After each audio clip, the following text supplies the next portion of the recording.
You've deleted the photos, you've unfollowed them, you've whispered goodbye 100 times into pillows, prayers, and playlists, and yet they return, not through texts or chance encounters, but in dreams, in the ache behind your ribcage at 2 a.m., in the way a specific sky can hollow out your chest without warning, in the silence that suddenly tastes like their absence. This is the invisible grief most people never name, because on the outside, you've moved on, but inside, something still holds. And that something is not weakness.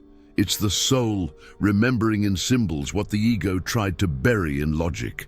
In Jungian terms, there's a difference between what the ego decides and what the soul still needs to complete. Letting go physically does not always mean letting go energetically. You can block the person and still carry the vibration. You can forget the story and still ache from its meaning. Bruce Lipton's work on cellular memory offers a scientific mirror to this truth. Our nervous system does not erase emotion, it encodes it. Every charged experience becomes a biological imprint, which means the heartbreak may be gone from your mind, but it's still humming in your body. This is not punishment. It is the soul's devotion to completion. The memory doesn't return to torment you. It returns because the story was sacred and unfinished. This video is not about forgetting them. It's about reading the symbolic language they left behind. It's about how emotional memory becomes spiritual residue, and how the soul will echo the same name again and again until the meaning is finally brought home. Let's begin. There's a quiet form of grief that doesn't cry. It organizes, it blocks, it deletes. It tells itself, I'm done, long before the heart has caught up. We've been taught that to let go means to cut the cord, to stop speaking, to move forward, to sever without question. But the soul does not follow rules of logic. It follows the path of meaning. When a connection ends, the ego may feel victorious for a time. It made the hard choice. But if the emotional imprint remains unprocessed, the memory doesn't dissolve. It descends into the body, into the dreams, into the very language of your mood. Carl Jung once said, "Whatever you do not bring to consciousness will return as fate." The memory you thought was behind you may now be in front of you, wearing a new face, returning in symbols, or aching through a new silence. Suppression often wears the mask of strength, but beneath it lives an unspoken ritual. The soul doesn't want to release the person as a task. It wants to understand what they were, what they awakened, reflected, or fractured. To suppress a story is to freeze it in the unconscious. There, it doesn't vanish, it evolves. It morphs into symbols, into synchronicities that feel random, into repeated emotional patterns with different people. This isn't because you're weak or still obsessed. It's because the psyche doesn't just let go. It finishes, it learns, it integrates. When a bond leaves your life, it doesn't exit your soul like a clean break. It lingers until the soul has metabolized every thread of meaning it was trying to weave through that connection.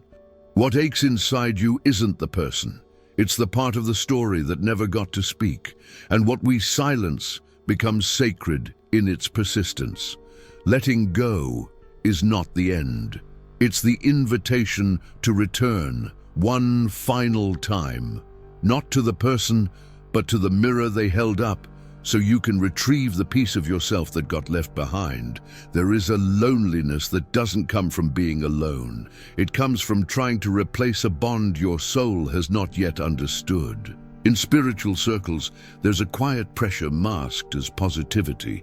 You'll attract someone better. Focus on manifesting your dream partner. Raise your vibration and they'll come. But what if the person you lost wasn't meant to be replaced? What if they were meant to be interpreted? To manifest without mourning is to build on unswept ground. The smile may be new, but the pattern beneath it often isn't. Because what was not integrated from the last connection becomes the unconscious mold for the next. Bruce Lipton teaches that our emotional memories, especially those laced with pain, are not just mental impressions. They become patterns etched into the nervous system. The body stores what the mind suppresses. So even if your lips say, "I want someone safe," your cells may still be looking for the familiar ache of abandonment. This is not spiritual failure. It is the nervous system doing what it knows, repeating what is unresolved.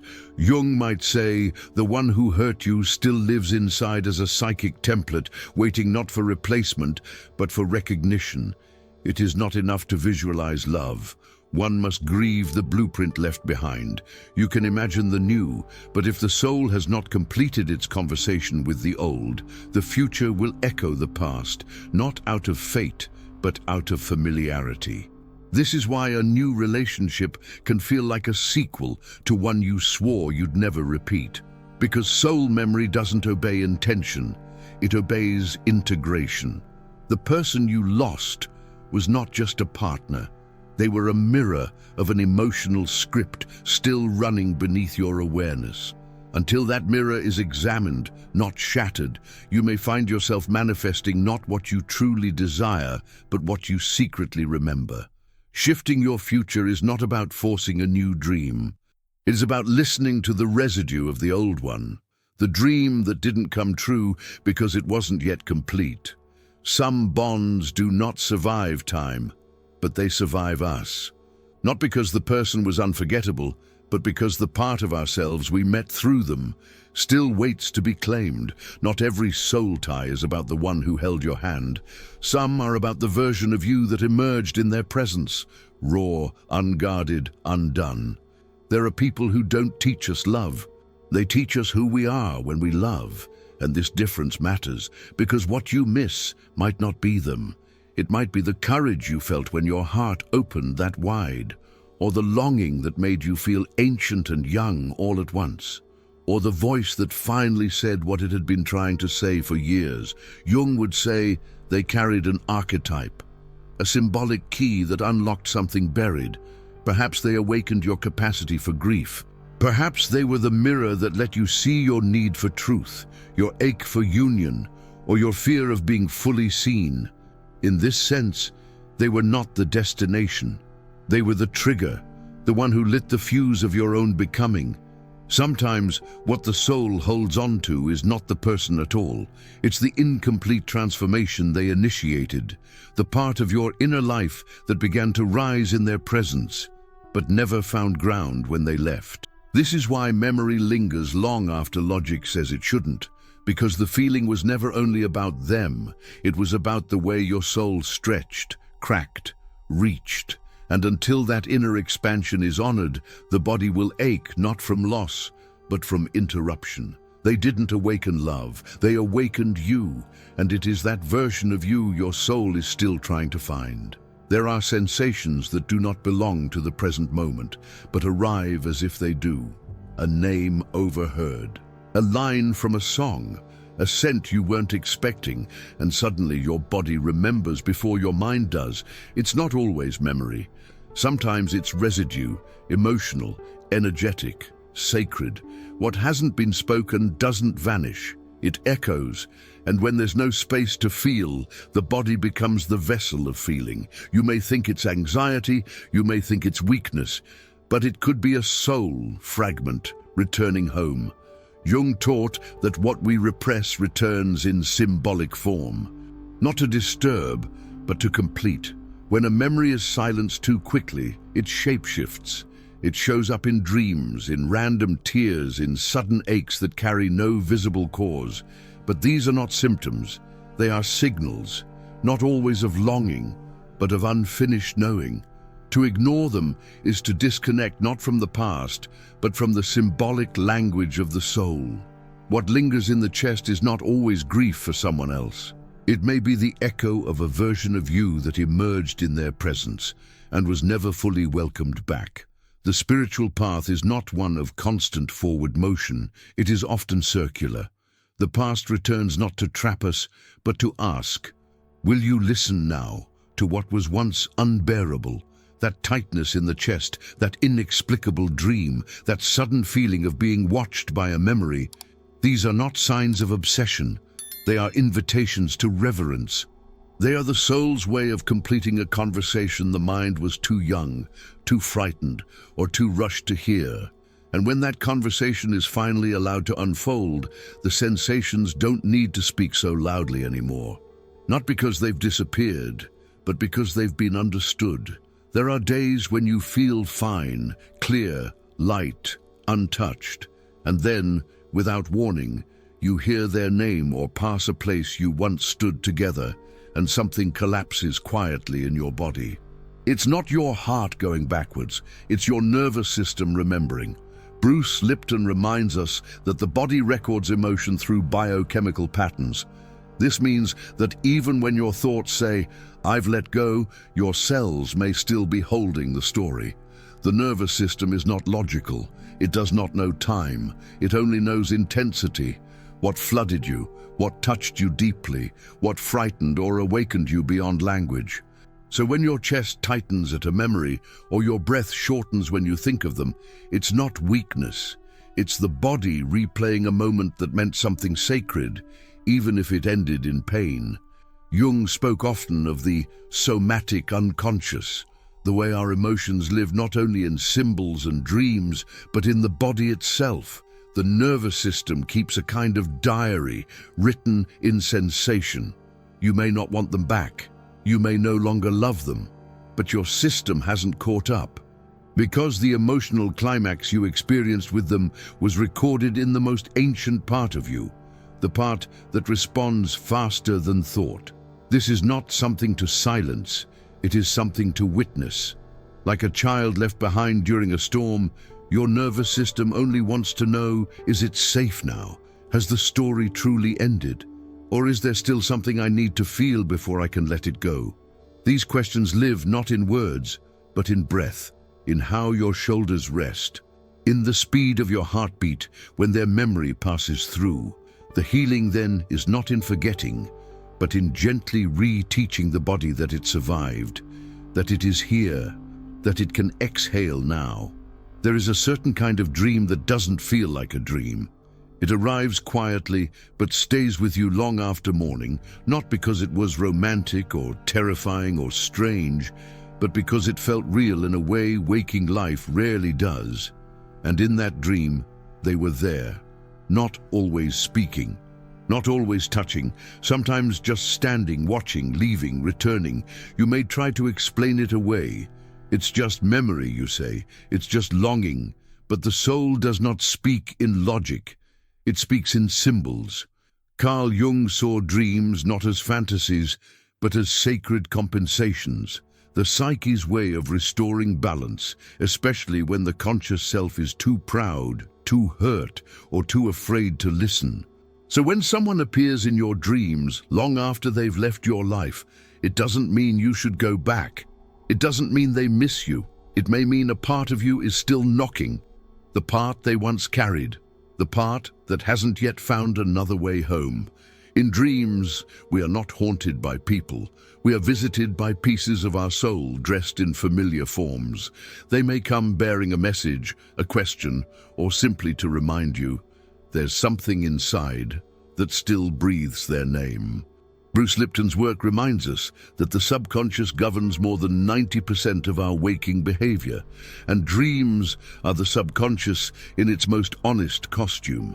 What we won't face in daylight, we will meet by moonlight. So when the dream arrives, perhaps the question is not, why did I dream of them, but rather, what part of me was speaking through their image? Is it the part that once believed in love? The part that still fears abandonment? The part that learned how to feel for the first time? These dreams are not random flickers, they are invitations, not to relive but to re-listen, to hold the presence of the memory not as proof of pain, but as a map toward the place where your soul is still waiting to be met. Did you enjoy the content and it made a difference for you? Click on Super Thanks and support our work. She had not spoken his name aloud for years. No calls, no messages, no glimpses through mutual friends. Yet every night, without fail, he appeared in her dreams, not as a lover, but as a silent figure holding a candle in a darkened room. At first, she thought this was longing, the familiar ache of what once was. But in a quiet moment of reflection, a deeper truth surfaced. It wasn't him she missed. It was the trust she had placed outside herself, the fragile thread of self-belief she had tied to his presence. He had been the mirror in which she first saw her own worth. When he left, it was not just a person who walked away, it was her own self-trust slipping through her fingers. Her soul had kept his name not as a memory of love lost, but as a symbol of something far more intimate, a secret room inside her that remained locked. In the sanctuary of her healing, she wrote him a letter, not to send, but to return what was never his to hold. She thanked him for the mirror and released the reflection back into the light. The dreams softened after that, no longer candles in darkness, but quiet echoes of a journey completed. This story holds a delicate lesson.